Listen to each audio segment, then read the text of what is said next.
Well, it's Prineville Day, as I'm calling it. It's been about a month since we talked about this rear axle that we're dealing with and dropping it off at that guy's place. Well, sure enough, it's been a month. He told us it would be, you know, a couple of days before he started on it, a couple of days before he started on it, a couple of days before he worked on it. And now it's turned into the fact that he hasn't touched it at all. So with my history of working on boats, I know enough to, I guess, be dangerous when it comes to building gears and stuff like that. And my hope is, with the help of this guy, I can be the hands and he can be the brains. So we're headed to Prineville today so that I can help get this show on the road and stop sitting around waiting for this guy to work on this axle. So here we go.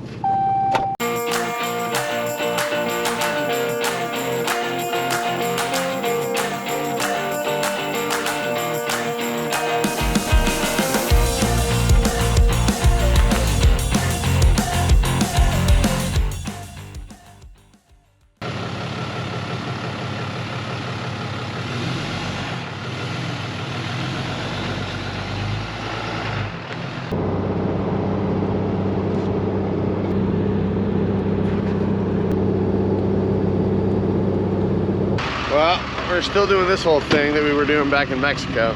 That hasn't changed.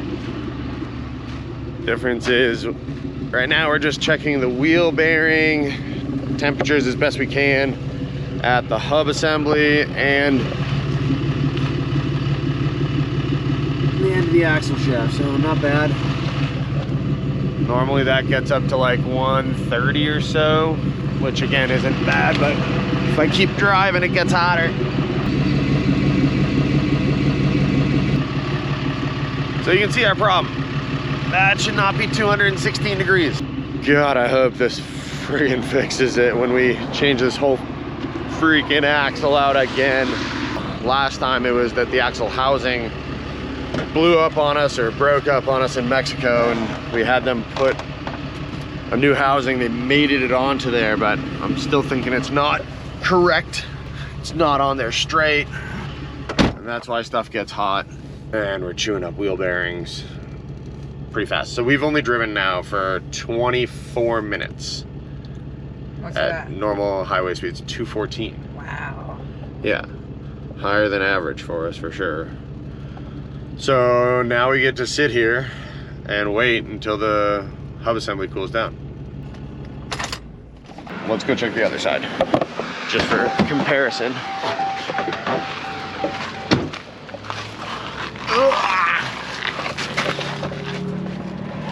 Oh yeah, that's pleasant. That's pleasant. Oh God. Okay, so other side, 116.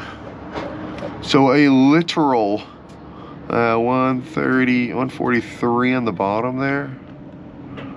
135. But still, that's like well within reasonable spec.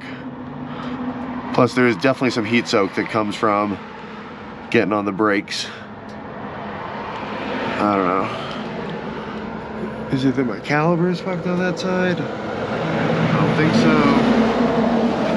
Oh, goodness gracious. So one other thing we're gonna do is we're gonna put the hub assembly from this side, driver's side, on the passenger side, and passenger side on the driver's side. We're gonna switch it around. I can't get a new hub. I tried. They're just back ordered from Ram, so they're like impossible to get right now. So in order to move forward with what I think is really wrong with it, which is that axle housing like I was mentioning before, it's a 100-degree difference from side to side on average.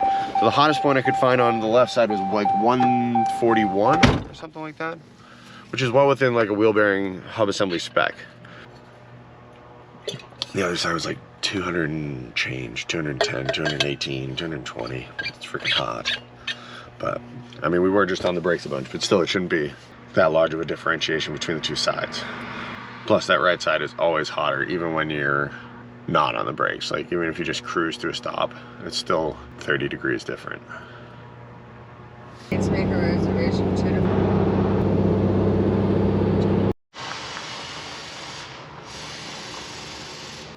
None of our parts had been gone through by the shop, so we're coming up short on a couple things. What a surprise. Thankfully, we finally showed up to do something about this. So these parts are now being ordered. I'm frantically trying to find my credit card and license, which I have no clue where it is after being at Descend Unbend and being a childish degenerate for 3 days. So this is going just so smoothly. All right, well, failed attempt today. See how tomorrow goes. Off to O'Reilly's to pick up some more parts. And then I guess we're gonna go explore beautiful Prineville, Oregon.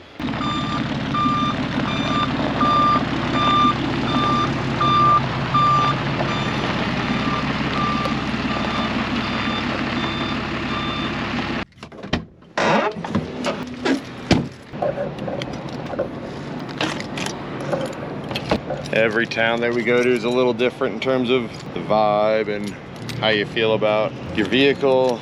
This town is one where my guard's up. Looks like an area that, in my guess, has had some troubled battles with substances, if you know what I mean. Not the recreational kind either. The very bad kind.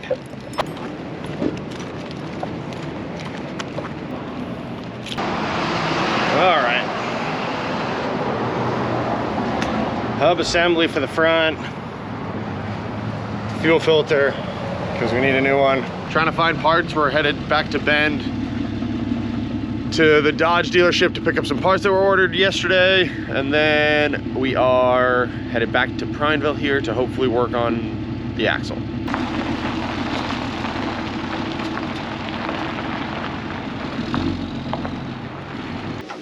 All right, so we're here in Prineville at head mechanic. I'm gonna have to bleep out his name literally every time I say it in order to be polite. But he's got another truck that he's working on right now. I wish I didn't come across as such a whiny little baby about this, but it's literally, I've looked at it, it's now been a month and a half. A month and a half. And I'm here to do a huge portion of the work. Of course, I'm still getting screwed around. This is killing me, y'all. It's killing me just sitting here in this camper. And all I want to do is start working on this truck and getting back to normal life.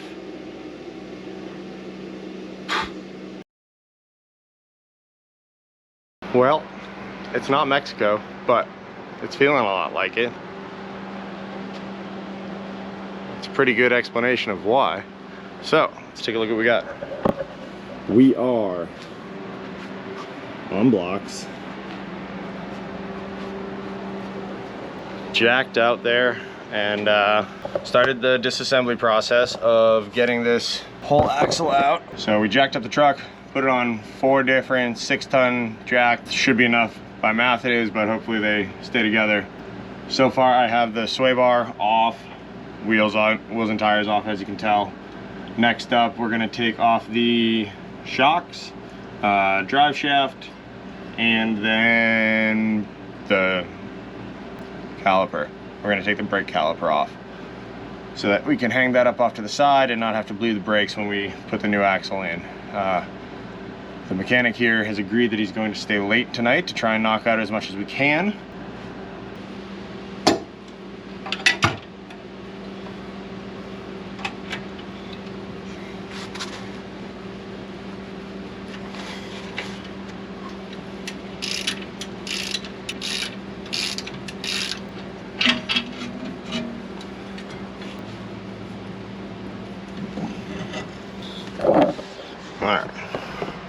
Supported. Next, let's take this cute little ABS sensor out.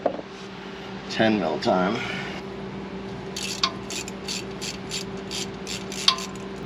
This should be interesting. So, I'm taking the ABS sensor out right now. That's got a little magnet on the end of it. So, let's see. When we pull this guy, oh, look at that. That's disgusting. I'm shocked that that thing doesn't set off a freaking alarm like that. Got that up there. I'll clean it. Hopefully that's the last time we have excessive metal shavings inside of this hub, but it's awfully optimistic. So how am I keeping things organized during this project? Tip. I don't want to call it a pro tip, but Ziploc bags. I know, it sounds simple.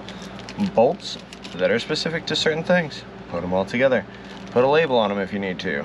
I've done this now twice at this point. I don't think I need to label them, but put them in bags so they're all together, and then individualized to what section of the truck or boat or van, whatever it is that you're working on. Organization.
We've made some progress.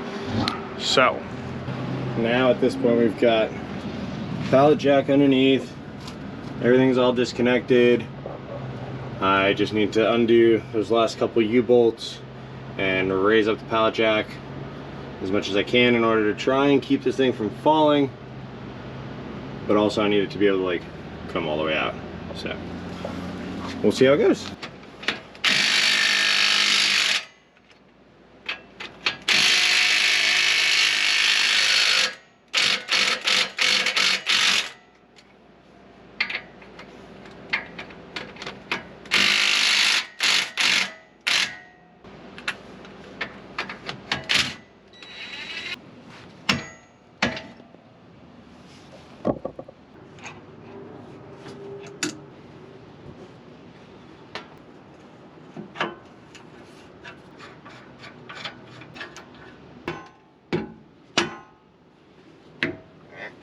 Be.